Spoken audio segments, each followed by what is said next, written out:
함께 하나님의 말씀을 보겠습니다. 누가복음 1장 57절에서 80절까지 말씀입니다. 오늘 저와 여러분이 함께 묵상할 말씀은 누가복음 1장 57절에서 80절입니다. 함께 읽겠습니다. 엘리사벳은 해산할 달이 차서 아들을 낳았다.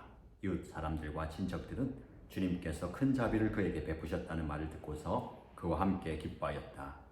아기가 태어난 지 8회째 되는 날에 그들은 아기에게 할례를 행하러 와서 그의 아버지의 이름을 따서 그를 사가랴라 하고자 하였다.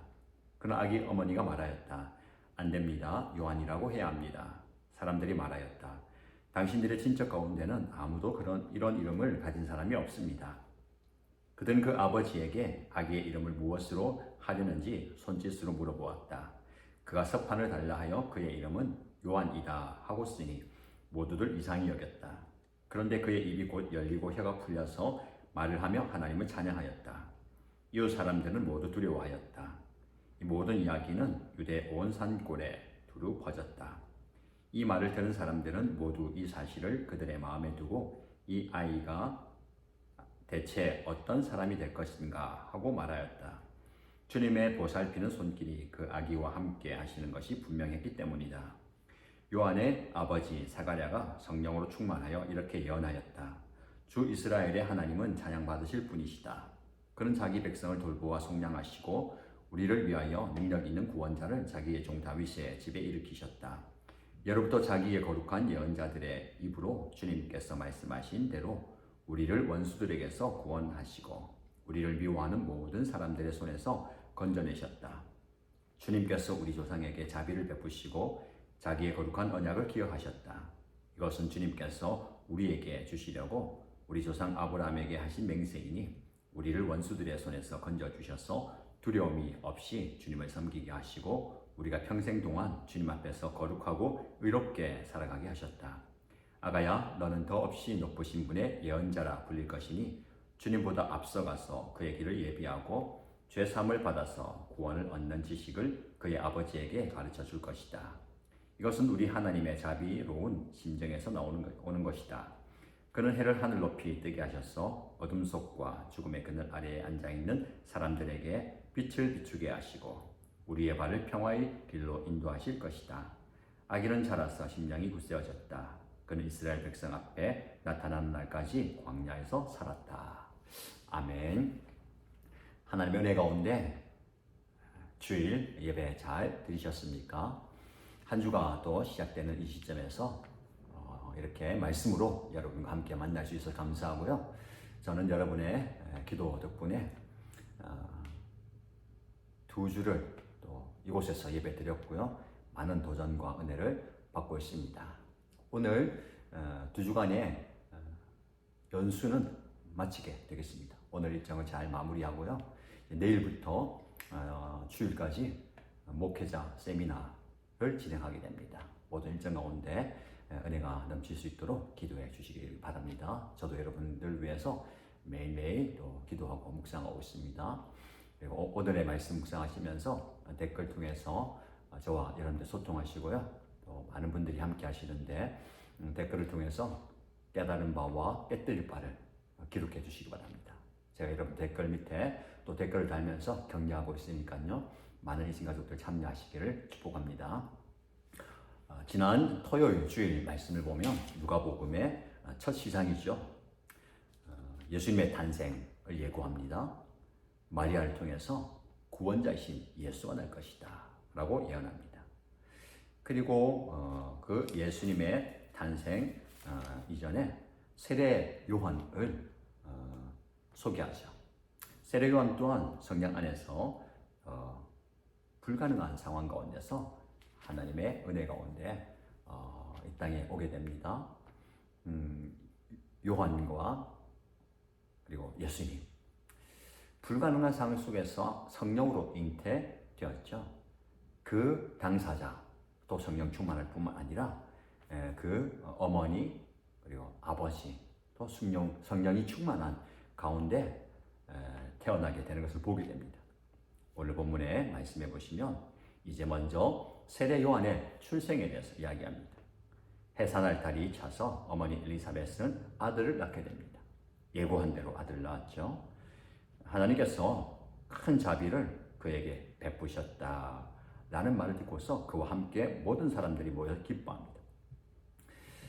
이 요한의 출생은 나이가 든 스가랴와 엘리사벳 그 가정의 큰 기쁨이었습니다. 전혀 예상할 수 없었던 또 예측할 수 없었던 그 아이의 출생이 그들에게 큰 기쁨이었는데 그 세례 요한의 출생은 그 가정과 가문뿐만 아니라 모든 사람들 더 나아가면요 죽음의 그늘에 있는 온 세상에 준 큰 기쁨이었습니다. 이 한 아이의 출생이 그랬다는 것이죠. 그래서 모두가 함께 기뻐하였다라고 이야기합니다. 그리고 요한이라는 이름을 받게 되는 과정도 이야기합니다. 어머니와 아버지가 서로 함께 요한이다라고 얘기하죠. 그 과정을 통해서 하나님을 찬양할 뿐만 아니라 모두 두려워하게 됩니다. 도대체 이 아기가 어떤 사람이 될 것인가? 범상치 않은 그 출생과 이름을 짓는 과정을 통해서 분명히 이 아이는 평범한 아이는 아니다라는 겁니다. 그 질문에 대한 답이 66절 말씀에 나와 있습니다. 주님의 보살피는 손길이 그 아기와 함께 하시는 것이 분명했다. 예수님보다 6개월 먼저 와서 예수님을 소개하는 겁니다. 나중에 말씀이 나오죠. 나보다 후에 오시는 이는 내가 그 분의 신발끈을 풀기도 감당하지 못할 만큼 위대한 분이다. 나는 물로 세례를 주지만 그분은 성령으로 세례를 줄 것이다. 구원자이신 예수님에 대해서 소개하고 그에게를 예비하는 것이 바로 세례 요한의 사명이었습니다. 그래서 이 세례 요한은 그 가정에 그리고 그 시대에 꼭 필요한 인물이 되는 것이죠. 이 과정을 통해서 우리가 좀 묵상하고 싶은 것은 하나님께서 이 아기를 이 가정에 선물로 주셨습니다. 근데 이 아기는 그 가정뿐만 아니라 그 시대의 선물이었어요. 그래서 이 아이는 예수님의 길을 예비하는 사명을 감당하게 되는 겁니다. 여러분, 우리에게 적용하면 우리에게 주시는 하나님의 선물이 있을 수 있습니다. 그것이 무엇이든 간에 그것은 우리 가정과 가문에만 머물러서는 안 되는 겁니다. 이 아이가 그냥 아버지 어머니의 기쁨으로만 머무는 것이 아니라 온 인류에 큰 기쁨의 소식을 전하는 사명을 감당하게 되는 것이죠. 저와 여러분에게 주신 하나님의 선물은 무엇입니까? 우리의 자녀일 수도 있고요. 또 물질일 수도 있습니다. 은사와 재능과 또 소유일 수도 있습니다. 그 모든 것이 여러분의 가정에 국한되면 안 되겠습니다. 좀 확장되면 좋을 것 같아요. 나의 자녀가 우리 가정의 기쁨일 뿐만 아니라 우리 공동체의 기쁨이고 더 나아가서 많은 사람들의 기쁨과 선물이 되면 좋을 것 같습니다. 우리의 재물도 마찬가지고 우리의 소유도 마찬가지입니다. 하나님 나에게 주시는 선물로만 끝나지 말고요. 많은 사람들에게 큰 기쁨이 되는 그런 은혜가 있으면 좋겠습니다. 하나님의 보살피는 손길이 그 아기와 함께 하시는 것을 모두가 다 보게 되는 겁니다. 그래서 그 모든 과정 속에서 많은 사람들이 함께 기뻐하는 겁니다. 우리 교회가 우리 정관을 넘어서서 부산과 경남과 울산의 기쁨이 되고 선물이 되길 축복합니다. 이런 그 정신이 우리 교회에 있으면 좋을 것 같아요. 우리 교회도, 우리 목장도, 여러분의 가정도, 여러분의 가정에 있는 자녀들이 그냥 이곳에서만 머물지 않고요. 많은 사람들에게 큰 기쁨을 주는 귀한 선물, 그런 사명을 감당할 수 있게 되기를 주님의 이름으로 축복합니다. 이어지는 말씀, 67절 이하의 말씀 보면 요한의 아버지 사가랴가 성령으로 충만하여서 예언을 하게 되죠. 주 이스라엘의 하나님 찬양받으실 분이다. 하나님에 대해서 찬양합니다.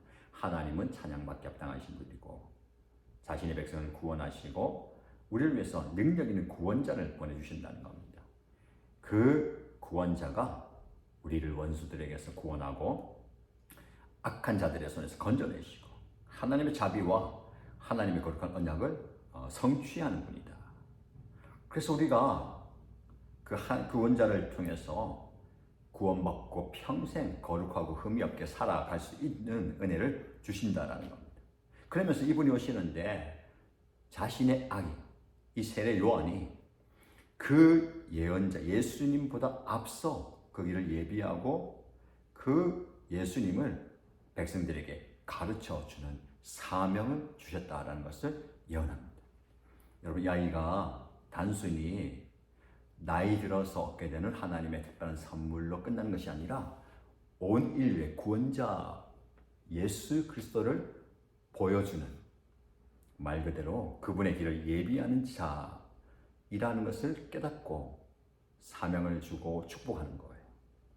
여러분, 오늘 본문의 말씀을 통해서 요한의 출생 과정을 통해서 요한 자신에게 뿐만 아니라 그의 가정과 가문, 더 나아가서 많은 사람들에게 이 세례 요한이 사명자인 것을 선포하고 있습니다.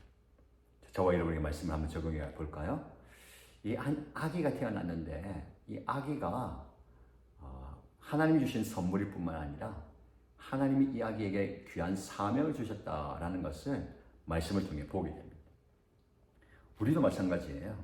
우리도 하나님이 각자에게 주신 사명이 있습니다. 이 사명의 길을 향해서 달려가야 되고요. 이 사명을 감당해야 됩니다. 보세요. 예수님보다 앞서 6개월 앞서 와서 광야에서 자라면서 이 아이가 심령이 굳세어진다는 것. 여러분, 심령이 굳세어졌다. 그리고 광야에서 살았다. 편한 삶은 아닌 것 같아요. 아니, 아버지, 어머니 품에서 살아야 되잖아요. 얼마나 사랑받고 얼마나 또 많은 그 은혜를 경험할 수 있는 자리입니까? 근데 그 자리를 벗어나서 광야에서 살았다는 것. 모지게 힘들게 어렵게 산다는 겁니다. 왜요? 그의 심령이 굳건해지기 위해서. 저와 여러분들을 하나님께서 사명의 자리로 부르시고 그 사명을 감당하게 하실 때에 우리를 광야로 보내십니다. 편안하고 안락한 부모님의 품을 떠나서 광야로 가게 만드시는 거예요. 왜요? 우리의 심령을 굳세게 만들게 하기 위해서. 만약 이 세례 요한이 이 과정을 거치지 않았다면 어떻게 예수님의 길을 온 세상 사람들에게 선포하고 또 나중에 그는 그 사명을 감당한 뒤에 목이 베어 죽게 됩니다.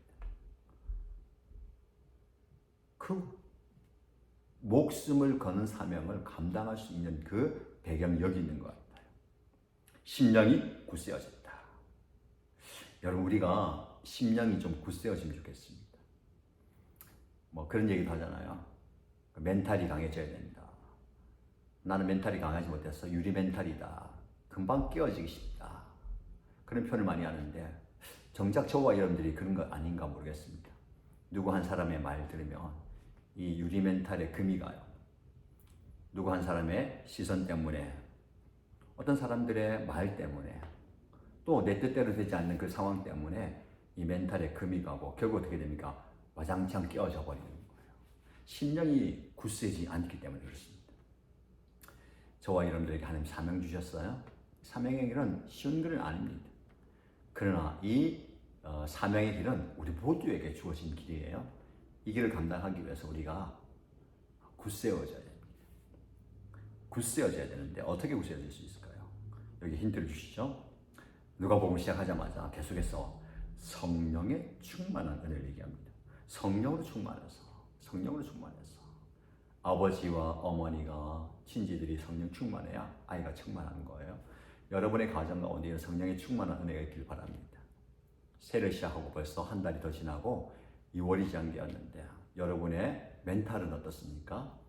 벌써 많이 금이 가고 이곳저곳 깨어질 조짐이 보이는 분들 계십니까? 여러분의 심령을 좀 굳건하게 하십시오. 굳건하는 거 성령 충만이라고 했잖아요. 어떻게 성령 충만 받습니까? 다른 거 없어요. 말씀과 기도와 예배로 돌아갈 수밖에 없습니다. 멘탈이, 심령이 굳건해지지 못해서 예배의 자리로 못 가는 것이 아니라 예배의 자리를 놓치고 있기 때문에 우리가 심령이 굳세어지지 못하는 겁니다. 여러분, 여러분의 광야는 어디입니까? 어쩌면 하나님께서 여러분들의 심령을 강건하게 굳건하게 만들기 위해서 광야로 보내실지도 모릅니다. 그 광야에서 무너지지 마시고 깨어지지 마시고 굳세어지시기 바랍니다. 하나님 은혜가 여러분에게 넘쳐나기를 축복합니다. 여러분께서 계속해서 기도하겠습니다. 심령이 구수해질 수 있도록. 그래서 함께 하나님 주신 이 사명, 모든 사람들에게 선물이 되는, 기쁨을 주는 사명을 잘 감당할 수 있는 저와 여러분, 우리 교회 되기를 주님의 이름으로 축복합니다. 함께 기도할까요? 첫 번째 기도 제목 드리겠습니다. 오늘 말씀 보면 주님의 보살피는 손길이 그 아기와 함께 하셨다라고 말씀하는데, 하나님의 보살피는 손길이 저에게 필요합니다. 저를, 우리 가정을, 우리 교회를 보살펴 주옵소서라고 기도하시고요. 두 번째 기도 제목은 하나님, 제 심령이 좀 굳세어지기 원합니다.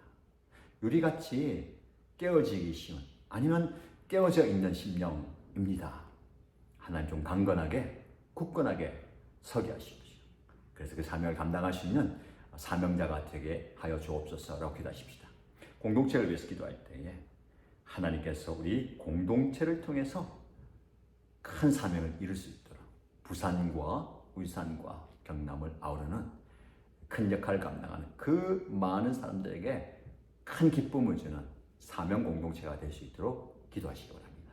이 기도 제목으로 함께 마음을 모아서 기도하겠습니다.